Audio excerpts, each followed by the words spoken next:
David Gordon was thinking of getting a sock puppet to illustrate his talks, and he was going to call him Praxeology Pete. Now, happily, you don't really need Praxeological Pete because you've got Praxeological Walter. See, praxeology gives you magic powers. You might not know this, but I am scheduled to be in two places at one time. On the Saturday panel, I'll be both on the macro and the micro. And I told Lou that I'll be charging him double my usual fee for that. But praxeology gives you great powers, among which is the ability to be in two places at one time. My topic is interventionism.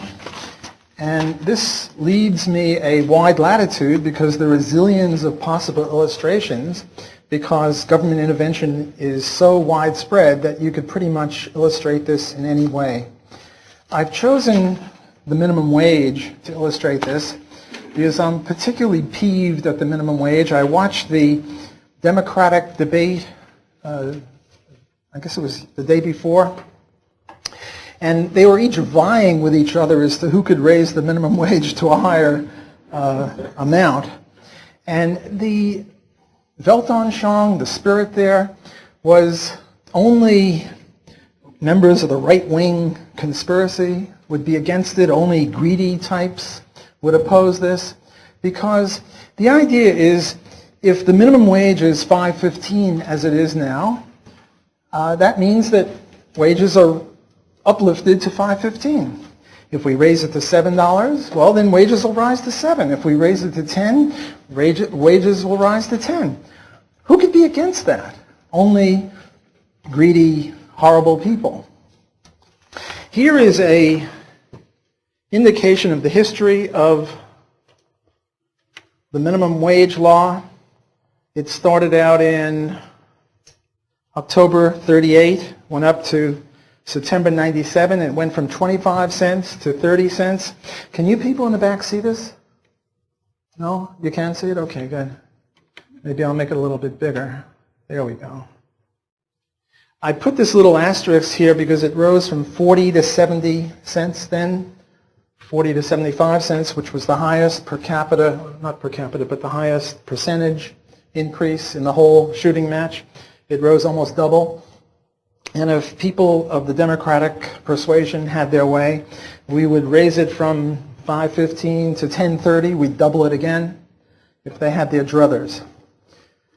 They're particularly exercised by the fact that not only has the minimum wage law not risen since 1997, but also during that time, the money minimum wage, which is $5.15, is equal to the real minimum wage divided by a price index. And as the price index rose, the value of the money minimum wage, the real value of the money minimum wage, fell.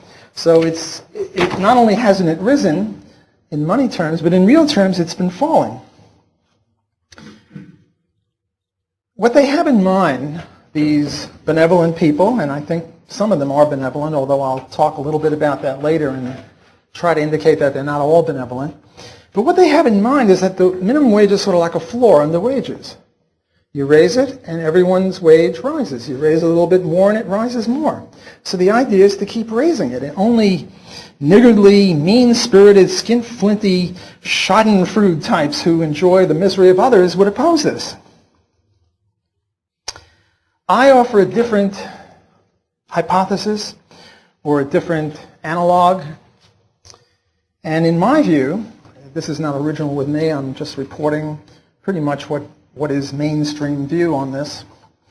The minimum wage is not a floor on the wages and pushes wages up as it rises. Rather, it's a barrier over which you have to jump in order to get a job. And the higher it is, the harder it is to jump over it.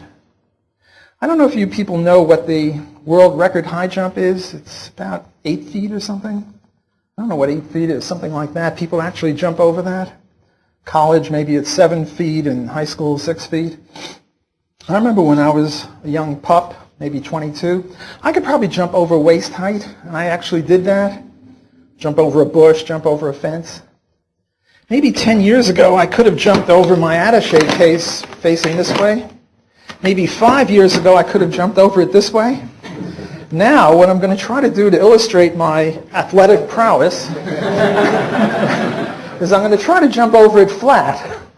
Now, I'm going to need a big running start because it's pretty high and it's pretty deep there. And the people in the front can witness this, and I'll ask you to sign statements later to the people in the back who doubt this, but just watch. Little drum roll, please. That's good.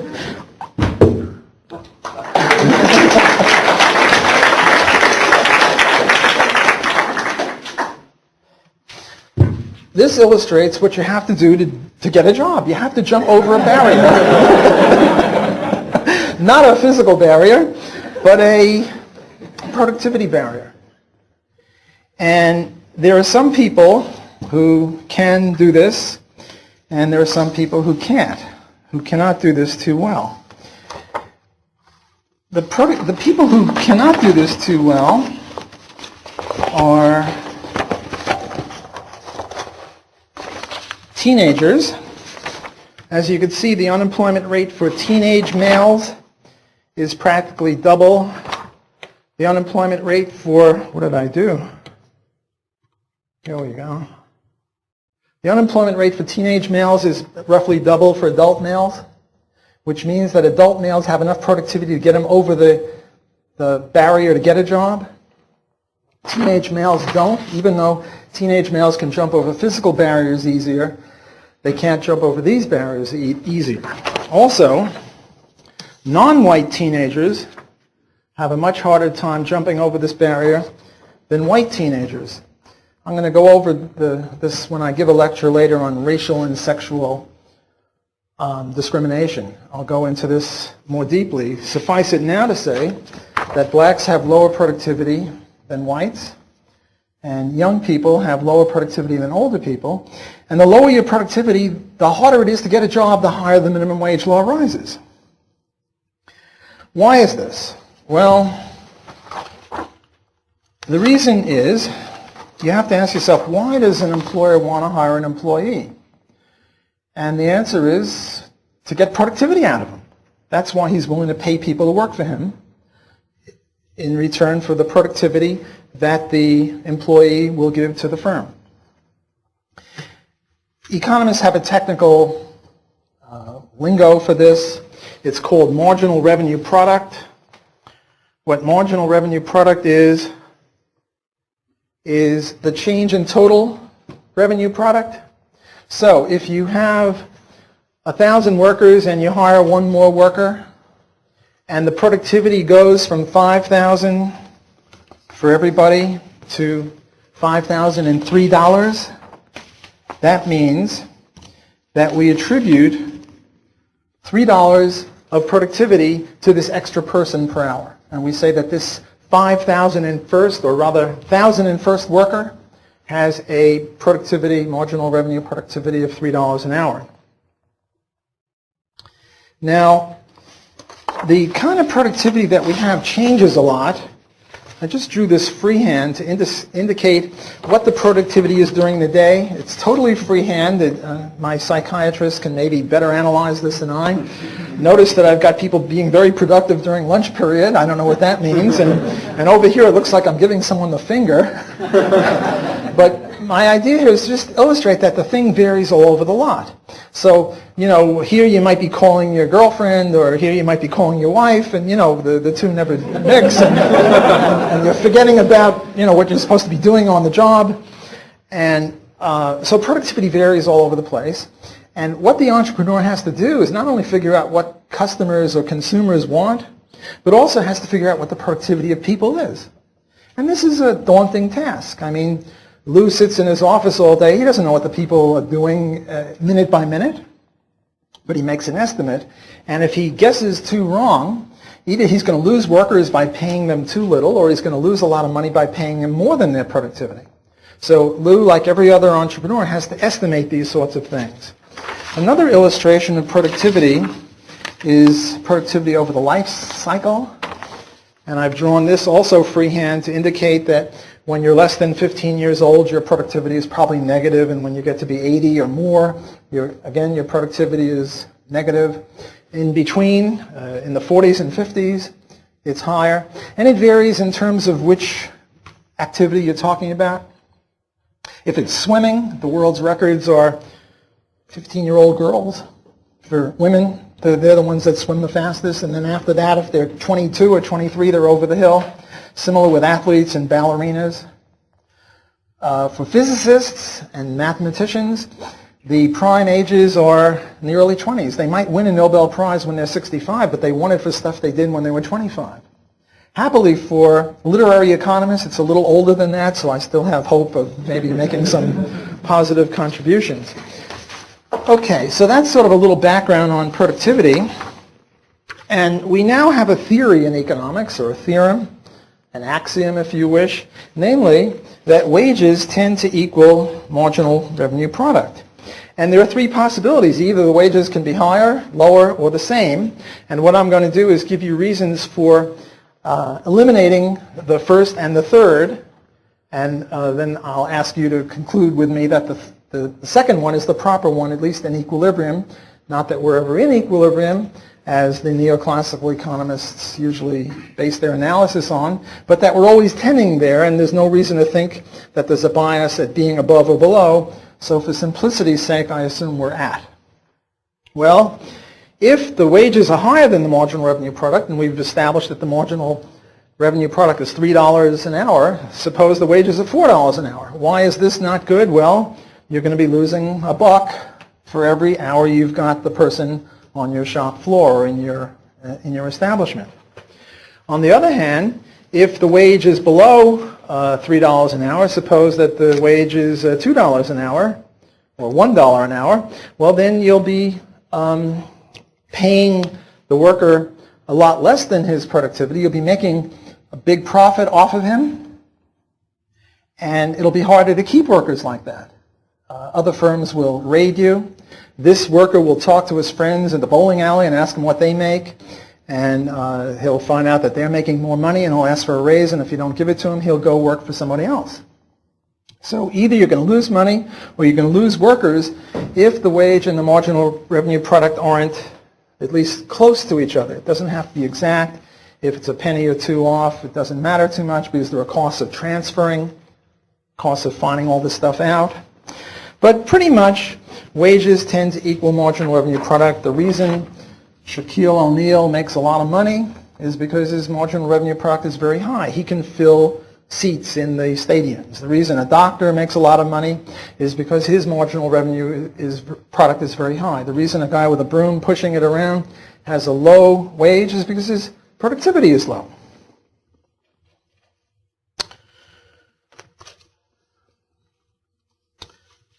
Okay, so what happens if the wage is higher than the equilibrium wage? Here's wage, quantity of labor. Point A is the equilibrium point. That would be the number of workers hired down this way, and that would be the wage they would be paid. If the minimum wage law is higher than that, you go to point B. Fewer people are hired, we have unemployment. We have two kinds of unemployment, namely some workers are fired and other workers would have been willing to work at the higher wage but can't get jobs at that higher wage because there's a distinction between supply and demand, a gap, and that is what unemployment is. Okay, with this background, I now want to ask, or I now want to criticize the minimum wage. And my first criticism of it is, if the minimum wage law is such a great idea, why do we have to have exceptions for it? Remember, if minimum wage law raises wages, why do we ever have to have exceptions on the part of liberal do-gooding types? For example, when the minimum wage law first came in early on in the 30s, it was set at 25 cents, as you'll remember. Put it that way. Well, at that time, there were mentally handicapped people who had a productivity way lower than 25 cents, or if you want to look at today's prices of $5.15, there are mentally handicapped people whose productivity is way below $5.15. I always think that mental handicap is a much more serious reduction of productivity than physical handicap. If you have a physical handicap, no arms, no legs, no eyesight, no hearing, you can still have pretty high productivity. You can get in a wheelchair, you can do things on the phone, maybe type or whatever it is. But if you're mentally handicapped, then your productivity really plummets. And it's been deemed by the mentally handicapped helpers community, I'm not sure what they call themselves, social workers maybe, that mentally handicapped people need to work like normal people.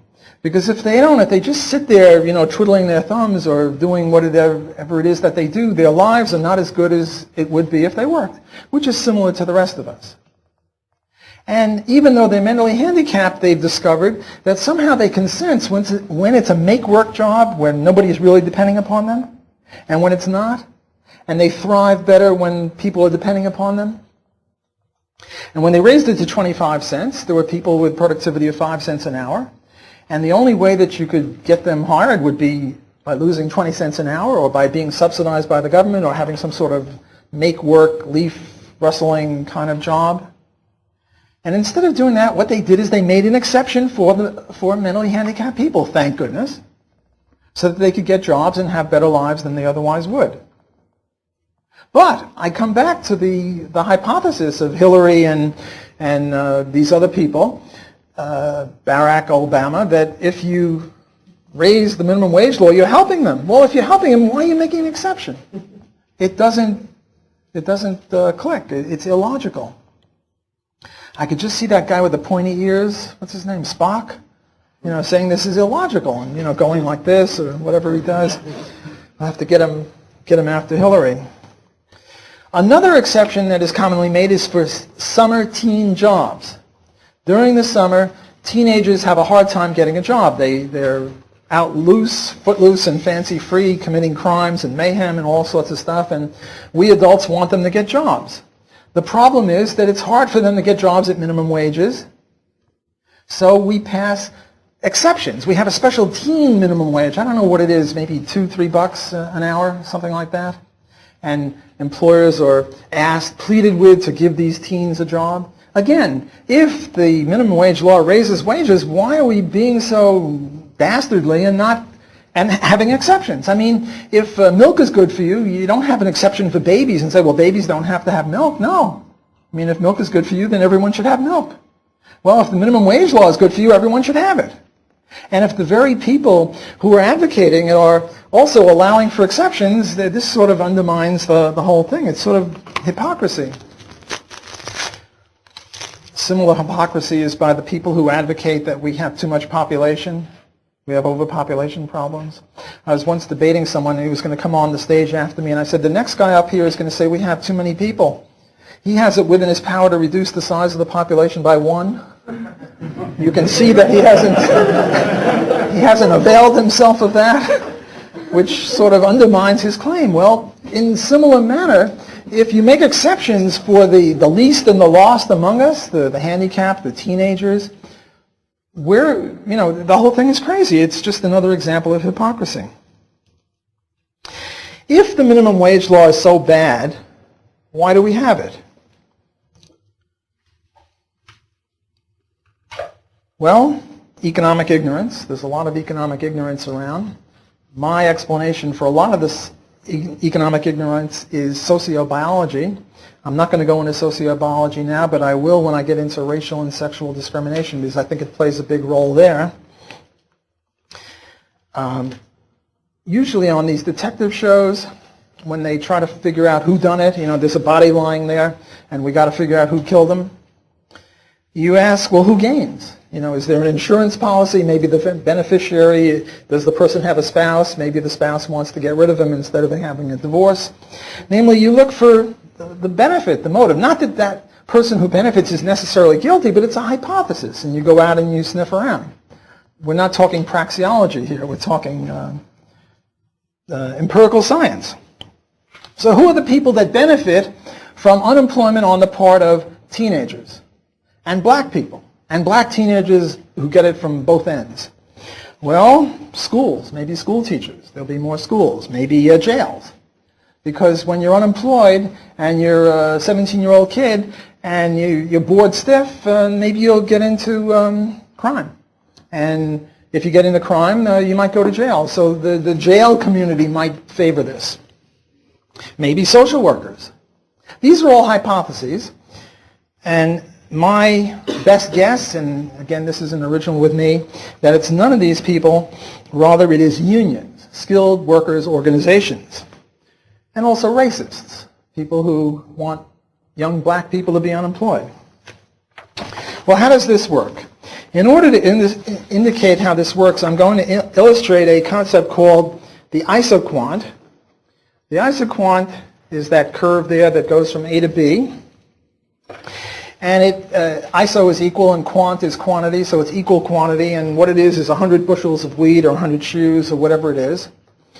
And there are various combinations of resources that you could use to get the 100 bushels of wheat or the 100 shoes or whatever it is you're talking about. For example, you could have a lot of land and little labor, like in the U.S. That would be land-intensive farming.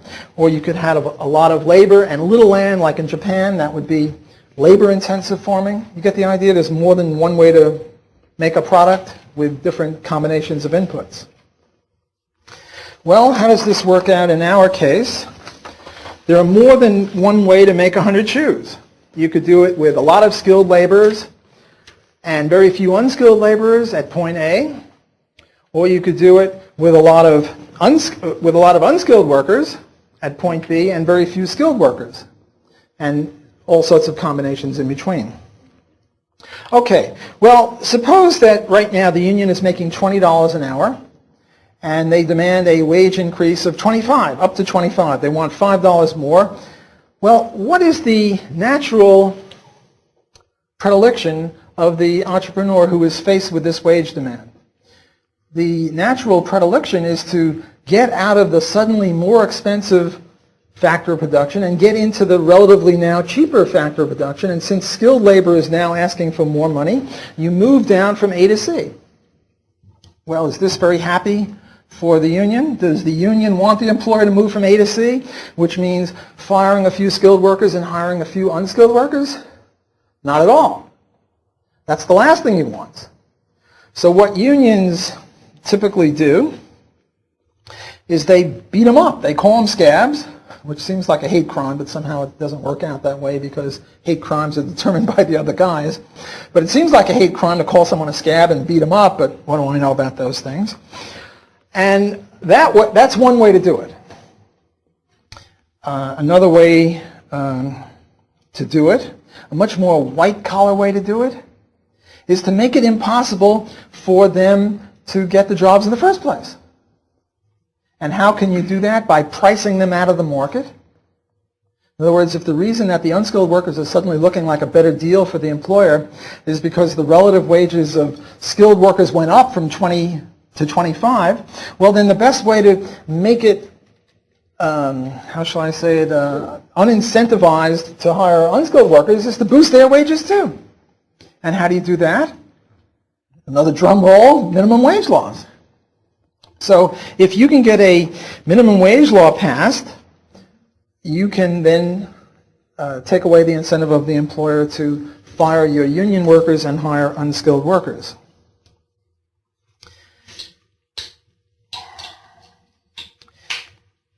In nature, there are animals that have what are called compensating differentials. The skunk is a very weak animal. If it didn't have that smell, it would go extinct. But it has that, which is a compensating differential for its other weaknesses. The porcupine also is a weak animal without the quills. By the way, how do porcupines make love? Very carefully. The deer is a weak animal. Happily for the deer, it's very fast. Well, black male teens are also weak economic actors in an analogous way, because they can't jump over because of low productivity for reasons I'll get into when I get into this other lecture, but accept that for now, for argument's sake. Well, what is their compensating differential? Their compensating differential is the ability to work for a lower wage. But the minimum wage law takes that away. It's as if it's taking away the smell of the skunk or the quills of the porcupine or the speed of the deer. No wonder that black male unemployment rates are double, triple, quadruple rates of other age, sex, race cohorts in the society. What should we do about the minimum wage? When I was a young lad in graduate school, and I first heard about this stuff, I was apoplectic. How dare they do this? This is a horrible thing to do. And my professor, happened to be Gary Becker at Columbia, gave me this diagram. He said, don't worry about it. You don't have to do anything about it. Just sit back and relax, Block, and let the price index rise, and it'll erode away the real value of the minimum wage. My attitude was, sit back and relax, be damned. What we got to do is have a Nuremberg trial for these people. And the hell with ex post facto law. Put them in jail. That's the idea. People who are guilty of unemploying vast numbers of other people, that should be a crime. A serious crime. They should be made to pay, and teens and blacks and black teens should be able to sue these people. And if they don't have money, they should go to debtor's prison. The professor looked at me as if I was a little crazy, sort of like a reptile came out from under a rock as far as he was concerned. I once mentioned this on, I think it was the Mises Web, but I'm not sure where, and my colleague Steve Horwitz said, with maniacs like Block, no wonder we have no progress as libertarians. So I asked him, well, what would you do with the people responsible for minimum wages? And he said, well, I don't have to answer that question. Very unsatisfactory debating point. It was hard to sink my teeth into it. Strange. Okay, let me now consider a few objections to the thesis that I've been trying to foist on you good people. The first one is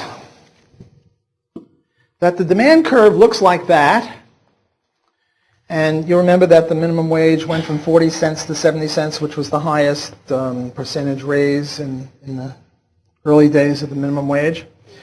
And at 40 cents, 1,000 workers were making a wage bill of $400. And at 75 cents, they were making $750. And this is sort of the model that people have in the back of their minds who buy into this wage, minimum wage is like a rising floor under wages. The problem with this kind of a demand curve, it means that as wages rise, people don't want less of it. People who advocate this, what you ought to ask them is when they go out for a job and the employer asks them, well, what wage do you demand to come work for us? Why don't you say $1 million an hour? The reason that they don't is they know that if they ask for $1 million an hour or $100 an hour for an entry-level job, they're not going to be hired. So their actions speak louder than their words. Their words say this, but their actions acknowledge that the higher the wage, the fewer the jobs there'll be, the fewer people that will be willing to hire them. And it's similar when, if peas double in price, you substitute carrots. If aluminum rises in prices, rowboat owners or manufacturers make rowboats out of wood or something else, right? It's just common sense to think that as prices rise, quantity demanded would fall. Okay, so we now get a more realistic assessment. And here's the realistic assessment. And here the realistic assessment is you start off with 1,000 workers, and they're making $5,000 altogether because they're making $5 an hour. Everyone with me on this? Okay. Can you all see this in the back? Okay. And now the minimum wage law rises to $7 an hour. And yes, we do have a certain shortfall. The number of workers now hired is only 900 instead of 1,000. But because of the inelasticity of the demand curve, and here is sort of a reminder about elasticity for those of you that have it but maybe forgot it, that when the demand curve goes down and to the right, if the total revenue rises, it's inelastic, which is this as the, sorry, got it backwards. You go down there. No, total revenue falls. Then it's inelastic. So it's falling from 6,300 to 5,000, which means it's rising as you go up to the left. So we have an inelastic demand curve. And what this means is that it's true that 100 workers are not employed, but 900 still are, and together they're making 900 times $7. This is for illustration purposes only. So they're making 6,300. And if they had any shred of union decency or union solidarity or whatever, the 900 workers would share with the 100 workers that are now unemployed. So instead of making $7 an hour, they'd make $6.30, namely 1,000 divided, 6,300 divided by 1,000 is $6.30. And they'd be better off than at $5. So this is an indication that the minimum wage law is a pretty good thing. True, 100 people will be unemployed. We're very sophisticated here. We acknowledge that there will be some unemployment. It's not like the other one with the vertical demand curve. By the way, that vertical demand curve is actually true in certain cases. Take the case of the elevator operators. Now, in the early days when that minimum wage law increased, in those days, if you got onto an elevator, there was a guy there. He wasn't a pervert. He was a guy who, got you to your floor. You didn't just press a button. That's an automatic elevator. Some of you young people might not realize, think that elevators were always like that. No. In the early days, you had manually operated elevators. And the guy would say, what floor do you want? And you'd say, 22, and he'd sort of move the thing around and he'd get you up to 22. And he wouldn't get you exactly there. He'd have to adjust it, and then you'd walk out. You old coots in the front recognize this stuff. People in the back might not appreciate it as much. Well, when the minimum wage law went from 40 to 70, 75, the very next day, how many elevator operators were fired? 0. Not a one of them. You can't fire those guys, because if you do, the tenants are going to get on your case, right? I'm paying you rent to get up to the 22nd floor, and now you fired half the elevator operators, and I can't get to the 22nd floor except for waiting a half hour or something. I want to pay a lower rent, or I'm leaving, or something like that, right? But over the next 2, 3, 5 years, virtually every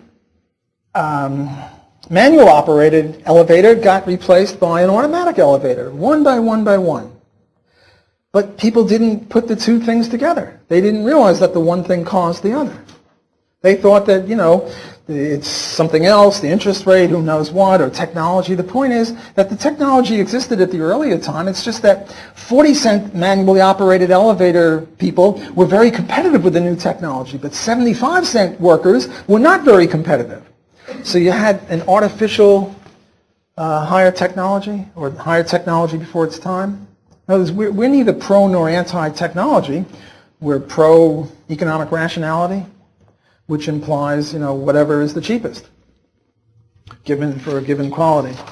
Okay, what's wrong with this? What's wrong with this is that that demand curve isn't going to sit there. It's going to pivot.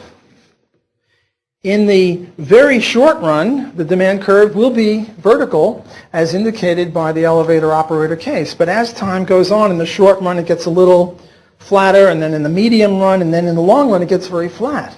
That's the tendency. The way to illustrate this is baseball pitchers can pitch the ball at, 95 miles an hour? Why do they do it? Why do they do so fast? Why don't they just throw it like at around 45 miles an hour? And they do it sometimes. That's called batting practice, to give the batters confidence that they can knock it out of the field. At 45 miles an hour, they can knock everything out of the field. Otherwise, they wouldn't be major league batters. But at 98 miles an hour, you have very little time to adjust. Right? Before you think, the ball's right by you. The point is, the more time you have to adjust, the more adjustment you can make. So if I tell you right now the price of Cadillacs is a nickel, how many Cadillacs can you people go out and buy in the next 3 seconds? No more than before, because I didn't give you enough time to adjust. If I tell you the price of Cadillacs in Alabama is a nickel and I give you a day or two, you're going to be loading up with Cadillacs, right? The more time I give you, the more time you have to adjust, and the more you can adjust. So eventually, the curve, it doesn't look like this. It's not inelastic. It becomes more and more elastic, and in the long run, it gets very flat, which means that it's like it means that we have a thing called the employment ladder. There's the employment ladder. And what the minimum wage law does is it it cuts off the bottom rungs of the employment. And it's very important to have those bottom rungs, because this is a thing called on-the-job training. In the old days before the minimum wage, how did people learn skills? By being on the job. I remember when I was a kid and I'd pull into, well, when I was first driving, 18 or 19, I'd pull into a filling station and I'd be attacked by about 5 people. One person put the gas in, another person would check the oil, a third person would check the battery, somebody else would do the windows. These were all entry-level jobs. And the way you learn a skill is there was a mechanic in the back, and when the filling part of the station wasn't too busy, you'd sort of hand him his wrench and learn how to change a tire and learn how to do other things. Right? You know, there's this thing, you can't get today's jobs with yesterday's skills. You can too, at a lower price, at a lower wage. At the higher wage, you can't. Other jobs like this were movie ushers. In the old days, there'd be a movie usher with a little flashlight to help you get seated and say, well, here are some seats, and you know, if you were a couple and there were only separate seats, they try to arrange it so you could sit together with your date. It was, you know, very nice. Nowadays, you don't have that. Cafeterias also are a response to minimum wage laws. In the old days, you'd go in and they'd serve you stuff, but the prices of workers like that got too high. Now even when you go to the airport, half the time you're checking in yourself. These are ways of economizing because of higher minimum wage laws. Supermarket checkout counters too. In some more sophisticated stores, they have clerks checking your merchandise, but you can also do it yourself. And there, one clerk can take care of 5 or 6, what do you call it, filling stations or whatever, cash registers. Okay, another argument in favor of the minimum wage is this. The minimum wage, here are my assumptions. I'm assuming 40 hours of work. Let's see if I can get it all on one page. Yeah, I can. I'm assuming 40 hours of work per week. I'm assuming a marginal revenue productivity of $2 an hour, minimum wage of $5, and welfare of $90. Okay? And I'm going to assume either we have a minimum wage or we don't, and either we have welfare or we don't have welfare. So let's see how this works out. Suppose we don't have a minimum wage. Well, if we don't have a minimum wage, how much do you get from work? Well, 40 hours times 2 is 80. But we don't have a minimum wage, but we have welfare, and welfare pays you 90, so your total take-home pay or your total receipts are 170. Everyone see how I get this? On the other hand, if you have a minimum wage and you have welfare, well, how much do you get from work if you have a minimum wage? You get 0 from work, because who's going to hire you if they have to pay you $5 an hour and you're only producing $2 an hour? You get nothing, but you do get welfare of 90. So if you hold welfare constant, the non-minimum wage gives you 170, the minimum wage gives you 90, so the non-minimum wage is better. On the other hand, if you have no welfare, and you have no minimum wage, how much do you get from welfare? 0, because there's no welfare now. How much do you get from work? 80, so you get a grand total of 80. If you have a minimum wage, you get 0 from work, 0 from welfare. Since there's no welfare, you get 0. So again, 80 is better than 0. Got it? But some people, dirty, rotten people who don't respect ceteris paribus, they don't want you to make these comparisons, which both show that the non-minimum wage law is better for you than the minimum wage. What they want you to do is to compare these two, and they want you to say, well, since 90 is better than 80, and 90 is with a minimum wage and 80 is without, therefore we should have a minimum wage. The fallacy there is they're not holding other things constant. If you want to make sense of the effects of welfare, minimum wage, you have to hold welfare constant. Either you have it or you don't have it, and then you compare it within those categories of having it or not having it. You can't make that crosswise comparison. That's very illegitimate. Okay, another criticism, remember I'm dealing with critiques of my theory. Another criticism is the Monopsony Theory. And this is a little convoluted. It's a little more technical. I'm not going to spend too much time on this, but it's sort of one of those things that if you know it, and if you don't, I can't explain it in 2 minutes. I've got allotted. I can just go over it for those of you that know it and need a little refresher course. Those that don't, look up monopsony, take an intro economics course or something. What's going on here? Well, what's going on here is that ordinarily, if you didn't have monopsony, what is monopsony? Monopsony is a single buyer, sort of the opposite of a monopoly. Now, for Austrian economics, this is nonsense from sort of dead from the neck up, because for Austrian economics, the only monopoly is a government monopoly, where they give you special privileges and anyone else trying to compete with you goes to jail. For example, the AMA, or taxi cabs, things like that. The post office, those are monopolies. A monopsony is a buying board. They don't have it in the US, but they have it in Canada. We have the wheat board, and all farmers have to sell to the Canadian wheat board. And in many African and South American countries, you can only sell your product to the government. So that's a monopsony. Whereas for the neoclassicals, what they do is they count number of buyers and number of sellers. They're a bunch of nose counters. This is the stuff that Tom DiLorenzo went over. They say, well, whether you have monopoly or not depends upon how many buyers and how many sellers. So since I'm the only seller of Walter Block services, remember I can be in two places at one time, so I'm pretty good at that. I'm a monopolist, but that's nonsense because I don't have any ability to forbid anyone from competing with me. So the whole monopsony idea is sort of silly, but the example that they use is Hershey, Pennsylvania, where the only employer in town is, guess who? The chocolate people. And the idea is that when you hire more people, there's this upward sloping supply curve, and then the marginal cost curve rises even more quickly. And were there no monopsony, point B would be where we would be, where supply and demand cross. But since we do have monopsonistic elements, this is neoclassical speak, not Austrian speak, what we do is we look at where the marginal cost hits the marginal revenue, where the marginal cost hits here's the marginal revenue, there's the marginal cost, it hits at point D, then you go to the supply curve. So the monopsonist will pay less at point A than the perfectly competitive industry would pay at point B, and also he would hire fewer workers. A is to the left and below B. To the left means fewer workers, below means lower wage.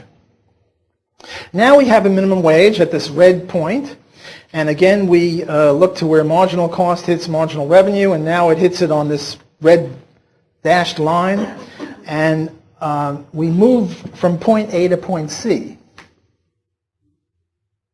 And now this is sort of a refutation. You see, the usual view is that you move up and to the left. You have more unemployment. That's the standard view that I gave you.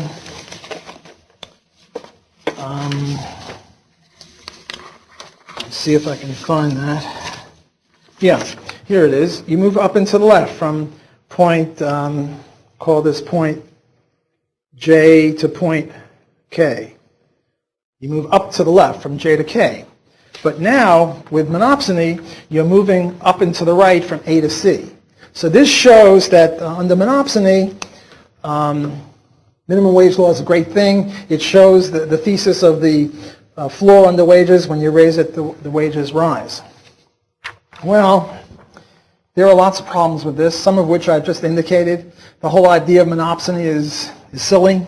But even taking them at their word, even on neoclassical conditions, this argument still falls apart, because how many monopsonies did even they think there are? How many Hershey, Pennsylvanias are there? And even Hershey, Pennsylvania, how did people get to Hershey, Pennsylvania in the first place? If they're paying such low wages compared to competitive places, why would people be attracted there? And even in the horse and buggy days, you don't have to stay in Hershey, Pennsylvania. You go to the next town, which is 25 miles away or 50 miles away. So even on their own terms, this monopsony thing doesn't make any sense. And yet this is one of the market failures on the basis of which we need government intervention, and this particular government intervention is the minimum wage. Okay, let me get to the next point. The next point is an attempt to give you some empirical views on this. And what I did here when I was in Canada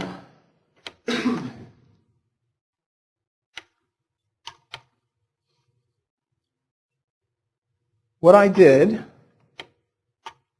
is I took all 10 Canadian provinces and I looked at the unemployment rate for the entire population in this column here, column 2.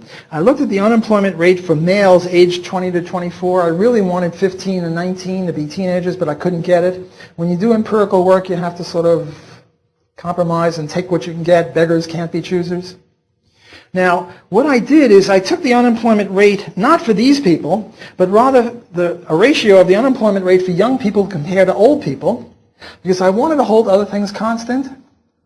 Namely, what I wanted to do is vitiate against the idea that one province has a high unemployment rate for nothing to do with minimum wage law. Maybe it's a resource-based kind of a thing, or who knows what. Maybe they can't find any fish in Newfoundland, or maybe they ran out of oil in Alberta. And I didn't want things like that to impinge upon my little illustration here. So I figured that if something bad or good was happening with the economy, it would happen with both. So if I took the ratio of unemployment of young people to the total, I would wipe out those irrelevant effects and I would just have the minimum wage. Now if I did it in a much more sophisticated way, I'd do a multivariate regression, but this was a newspaper column, so I couldn't get really too fancy. So this is what I came up with.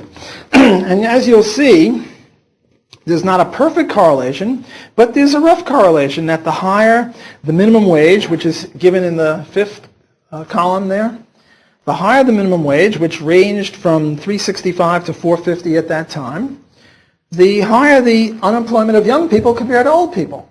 So this is sort of an illustration. Now, if I were a neoclassicist, I would say this demonstrates it, or this proves it, on the assumption that if it didn't work out that way, it would unprove it, and we'd have to go back to the drawing board. But I'm not, happily, a neoclassical economist. So I say, not that we can't do empirical research, either of this simple variety or the more elaborate regression analysis, but rather that these are only illustrations of the principle. They're not refutations. They're not really tests. And here I get to what Roderick said. By the way, after Roderick gave his talk, I went up to Roderick and I said, your speech was exquisite. It was well said. The substance was great, with the exception of one thing. What he said was that my dissertation was on minimum wage. It was really on rent control. It wasn't on the minimum wage. Remember, he said that my dissertation advisor should have said, well, my student Block has come up with a refutation of everything.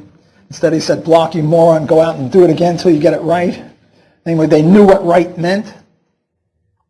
Well, it was really minimum wage. It was really rent control, not minimum wage. And what Roderick said is, well, it should have been minimum wage.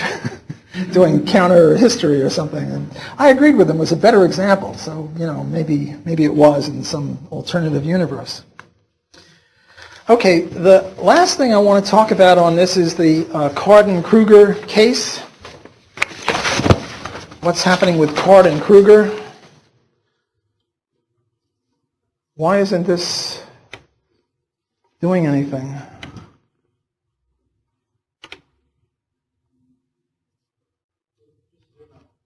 Zoom to the T or W?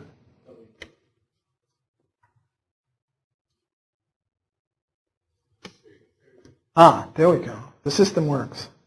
Okay, there's Carden-Krueger, 2 economists from Princeton, I think it was, which is supposedly good. I don't know, they are prestigious in terms of the mainstream, but as far as I'm concerned, as an Austrian economist, they're not that good. They have a lot of problems, and I'm a much bigger fan of Austrian graduate schools rather than Princeton or Harvard or Chicago or Yale or any of those. And it also appeared in the American Economic Review, which is supposed to be the top prestigious journal. Again, my view is that the best Austrian journal is the Quarterly Journal of Austrian Economics, put out by the Mises Institute, and the Review of Austrian Economics and Advances in Austrian Economics. Do you get a certain pattern here? I think that the Austrian journals are the most prestigious. They are the most prestigious Austrian journals, and since Austrianism is real economics and those others are just sort of bastardized mathematics and statistics, I don't look upon Princeton and the American Economic Review as the creme de la creme. I see it very differently. But in the view of a lot of economists, not my colleagues and I, these are 2 Princeton economists, and They came up in the American Economic Review with an analysis purporting to show that in Pennsylvania and New Jersey, they raised the minimum wage law, and instead of moving up and to the left, we moved up and to the right. Namely, it was sort of the monopsony story. We moved up and to the right from A to C instead of up and to the left from B to D. Now, if several people have said that people in the mainstream give lip service to the method of logical positivism, but when push comes to shove, many of them are too good economists to swallow this stuff. So the really good economists from the neoclassical tradition came out swinging with real blood in their eye. They were going to get Carden, Krueger, and there was a lot of heat. Not just if they had adhered to their supposed philosophy, they would have said, "Oh, that's interesting. Carden, Krueger, eminent economists, show that the minimum wage law raises wages and it raises employment too, namely we move up and to the right. Well, that's great. Or maybe economic law doesn't work in New Jersey or Pennsylvania, or maybe it works differently. They should have said something like that. But no, they said this is nonsense, and we're going to show why it's nonsense. And they had all sorts of good empirical reasons for showing why it's nonsense. The main one was that they took 2 surveys, one before and one after the minimum wage law. The only problem is a lot of people went broke from this and couldn't be surveyed. So their survey observations were very different. They didn't control for that. And there were other technical things, like they would call people on the telephone and ask them. And, who knows who you get. Sometimes child answers, or who knows, or the cleaning lady answers, and one of the essences of empirical work is replicatability, and the people who followed up couldn't replicate their experimental design. Okay, that's all I have to say about the minimum wage. I have a few minutes for questions, but let me just say that this is a vicious, depraved law because it attacks the weakest people. And those people who favor it either ought to be ashamed of themselves on moral grounds or on ignorance grounds. Yes, sir? If I go to sell my car, I expect to be able to be free to choose the price I'm willing to accept. How does the government feel that they can dictate the price that I can sell my labor for? See, he's a member of the right-wing conspiracy. He has not a benevolent bone in his body. He's just a vicious person who wants to drive down the poor. That's the answer that most people would give you, that this is all right, this freedom. How's it legal? Well, legal is what Hillary says, or Hillaryites, or even Republicans, not just the Democratic thing. I mean, George Bush wants to have a raise in the minimum wage. The difference between the Republicans and the Democrats is how fast should it rise? Not whether it should rise. They all want it to rise. Republicans want it to rise a little slower because they're cheapskates. Whereas the Democrats are the men of the people. They want to help the poor. You dirty rat, you don't want to help the poor. Well, I'm trying to Talk understand about this. how under the Constitution our laws can abridge our freedom that way. It escapes me. The question is how. He's asking me to justify the minimum wage law. How can it be just or consistent with the Constitution when it deprives him of the right to sell his labor at the price he wants, or to buy labor at an agreeable price? And he offers the question, if he sells his car, he can make up any price he wants. And if he asks for $1 million, I'm extrapolating here, no one's going to sell it, so he's got to get some sort of reasonable price. This is not an economic question. This is a political question, and my answer, maybe unsophisticated, is because we have vast economic ignorance, and the politicians are giving the people what they want. Whenever they have a plebiscite on this, you get 2/3 of the people who want to have a rise in the minimum wage. And why? Because they haven't taken Economics 101. Or if they did, they failed, or if they passed, they forgot it, or something. I don't know. But the reality is that they can get away with violating our rights because there are too few libertarians. Social Democrats' answer to what you just said is that it's a good thing to cut the first steps on the ladder because they shouldn't be there. We should get more education. It's like a human right to have an intellectually satisfying job. And to ask people to do something that is not as sophisticated as what you do that creates inequality. This young lady is saying that the reason the Social Democrats favor this is because they might agree that the minimum wage law is knocking out of the bottom rungs of the employment ladder that I illustrated before, but they think it's a good thing because nobody should suffer on such low rungs of the employment ladder. And all I can say is that, you know, it's better to make $4 an hour or $3 an hour than 0 per hour. And I was once in a debate with somebody on that. I think it's on the Mises web. And I kept asking him, well, which is higher, $4 an hour or 0? And he wouldn't answer. It wasn't a tough question, but he wouldn't answer. Yes, sir, in the back. Could you stand up so we could hear you better? To build up on that question, so what you suggested the monopsony example, and you give it as perfect monopsony. Now my question is, if you see those positions suggesting a higher minimum wage, you give the lobbying example. I mean, lobbies, yes, push that sense. They have other issues. All the workers will be pushing for higher wage. In the meantime, they're not. I don't think they're economic idiots. For Barack Obama, telling the economic advisor who is not exactly objective. My question is, to the extent that you don't have a perfect monopsony, but they do have, to some extent, market power, and in that measure are able to underpay part of the people who would benefit from minimum wage, and that you, as a government, you're ready to get all the other ones welfare because you think that it's not acceptable that they get that wage, and that they will already have a job for a higher wage and have welfare at that way. Is there a counter argument to that?